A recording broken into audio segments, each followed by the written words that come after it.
This is Ghost Rider 615, and I am going to entitle this video Reparations Number 9, and the goose drank wine. The monkey got choked. The line broke. We all went to heaven in a little rowboat. Clap, clap. You see, that's a nursery rhyme.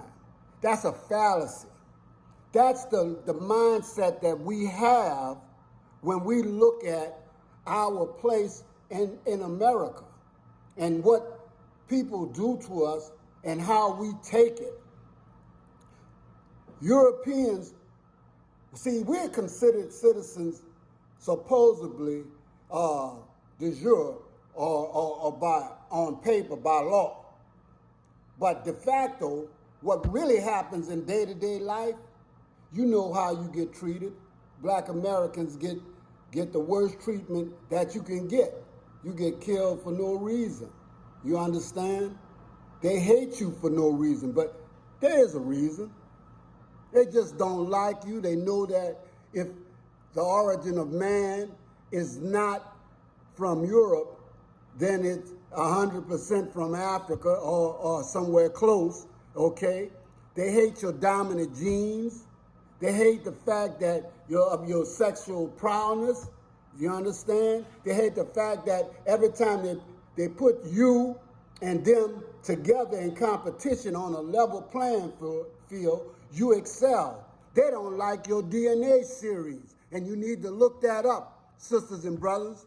You know, they don't like nothing about us because everything about us challenges everything that they told about us, which was lies. Okay? People going over in Africa, stealing the land and calling it names that it was never called. In fact, Africa was not even Africa until they made that up after the Romans conquered it.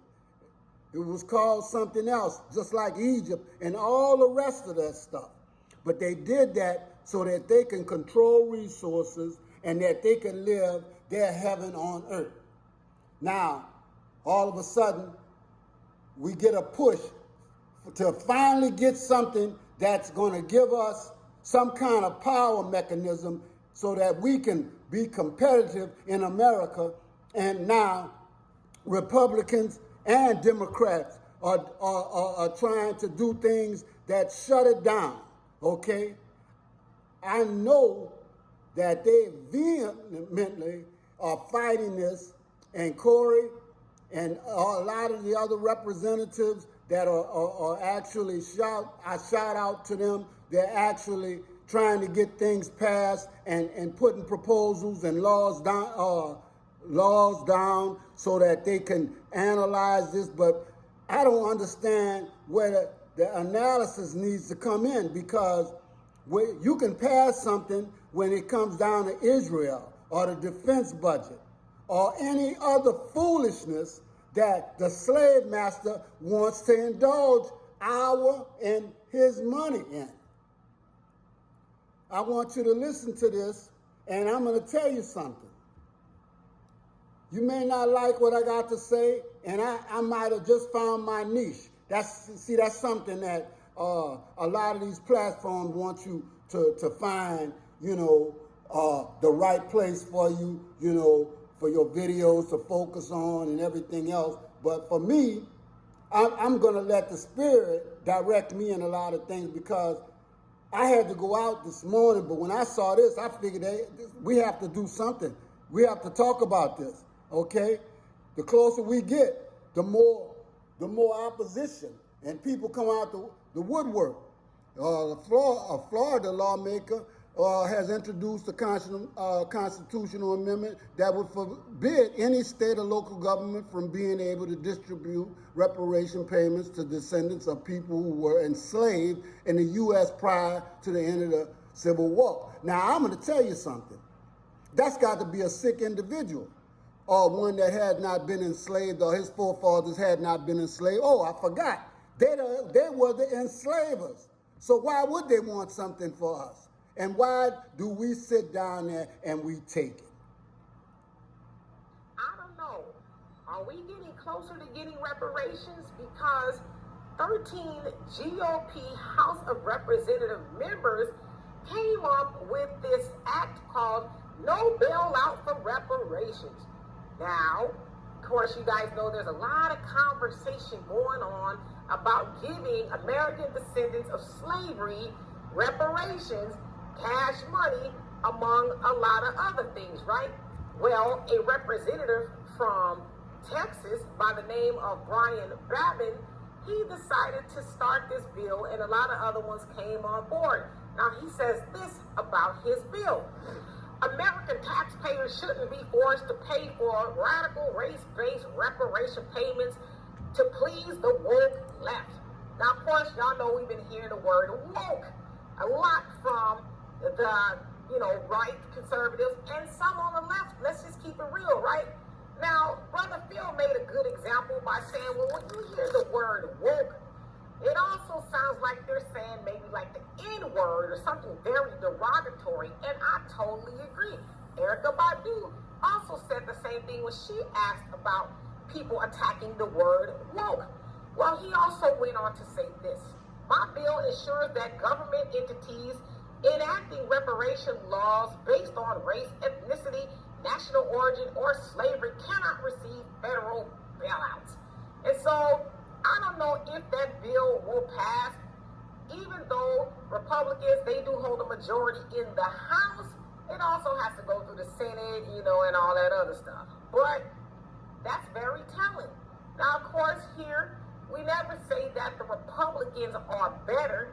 We know that they're not in regards to black people. But we do tell you that the Democrats pretend to love black people, but they never legislate specifically for black people. And so, for me, I'm like, I don't have a problem sitting out when it comes to either one of them. Let them fight over that. So, we don't have very many friends in Congress at all. But I thought y'all should know that they're trying to get a bill to stop federal bailouts to go into states that may write a check for us. Now tell me what you think of that. And for more outside commentary, please subscribe to this channel and my channel, The Demetra K Show, here on YouTube. Please. Now, also, Tennessee, they have a representative, John Reagan, the bill's sponsor, who actually says that, let's go here, and said that the bill that he introduced would ban local officials from studying or funding reparations, okay? Now, when the heat gets turned up in Congress like this, and people start coming out of their closet against reparations, you know that, first of all, that is the slave owners, okay? Number two is that is hatred that has just decided to come from out of hiding, okay? All right, now, one of the things that you have to look at when we see this is that we support Democrats and Republicans, but we don't understand that they're all part of the same family. If anything, we need to be creating our own political party. We need to be doing things for ourselves, because nobody here, we have no friends. They don't care about us, but the push is now going to be even harder, because I know I cannot understand me just lying down and letting somebody walk on me for my whole life. I don't see that, okay? And so, therefore, black folks will have to come together at some point in time, stop talking about the differences in our color and all the other foolishness that we talk about, whether we black Indians or we indigenous or Africans or what, because, see, none of that matters, because we all get treated the same. And all those people that you think you are, when they started getting money and land and everything else, they kick your behind out of the tribe. So we always want to be a part of something that don't love us. Ghost Rider 615 coming to you real.